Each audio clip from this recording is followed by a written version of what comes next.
Hello guys, welcome in Universe Movie Recap.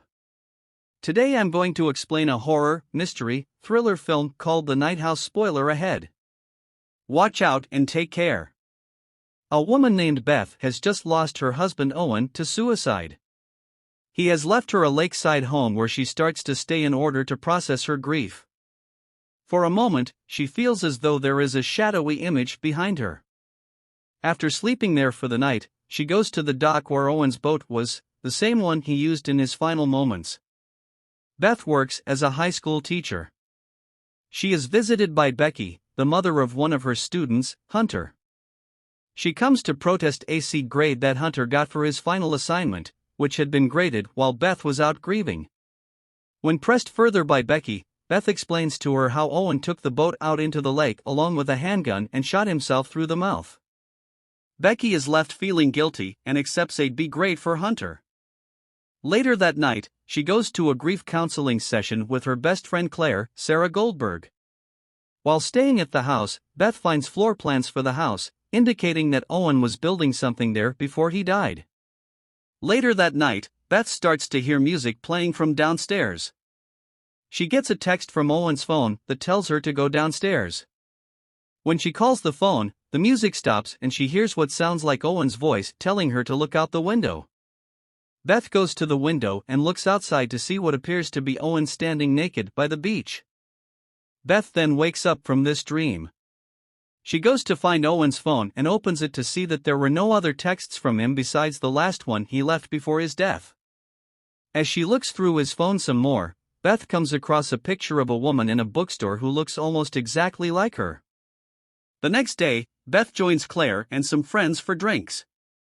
Although they try to avoid the subject of Owen's death, it comes up and Claire mentions that he left a suicide note. It reads, "You were right. There is nothing. Nothing is after you. You're safe now." Claire takes Beth back to the lake house where Beth tells Claire that she once had an accident where she was dead for 4 minutes, and she told Owen that she saw nothing in that time, feeling like she was going through an endless tunnel, and she thinks that's what Owen was implying in his note. Beth appears to fall asleep by herself with Claire seemingly having disappeared. She is drawn outside by what sounds like Owen's voice again. She goes to the dock and finds bloody footprints that appear to be walking toward her. Beth reaches her hand out and feels something. When she goes back toward the house, she sees herself and Owen in the bedroom window, with Owen trying to kiss Beth, but she pulls away from him. When Beth runs back to the house, it is morning, and she finds herself sleeping on the couch, and in turn, she awakens from the dream again. Beth wanders through the woods that day and comes across the space that Owen was working on. She runs into a neighbor, Mel, who is walking his dog and expresses concern over Beth going out by herself, knowing what she is going through and fearing she may do something reckless. Mel invites Beth over for lunch, where he later tells her that he did see Owen around the area with a woman that he thought was Beth, but when he called out to her, he saw it wasn't her. She goes through Owen's phone and belongings, finding more pictures of the woman from the bookstore, as well as other women who bear a resemblance to Beth, Caucasian brunette woman. There is even an artifact called a Louvre doll, which looks like a human figure impaled with 13 needles.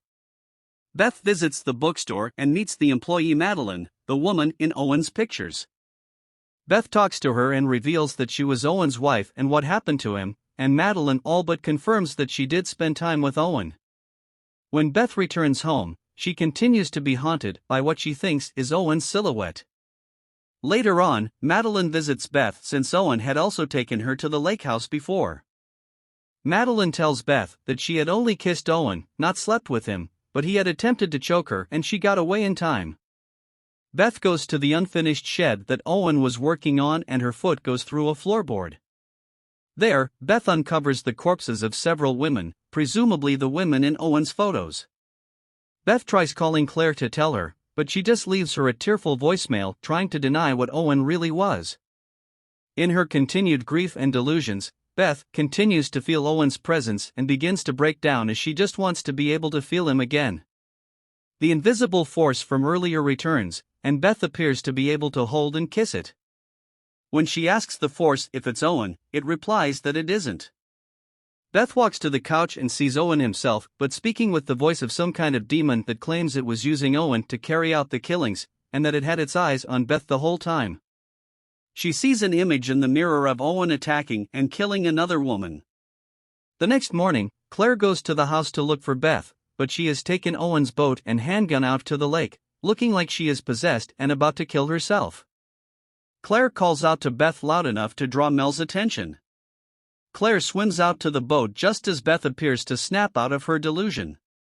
She swims back to the dock with Claire to meet Mel, and they both attempt to comfort her. Beth looks out to the lake and seemingly still sees the shadow of the demon, but when Mel asks what she is looking at, Beth says it's nothing. Thank you so much for watching.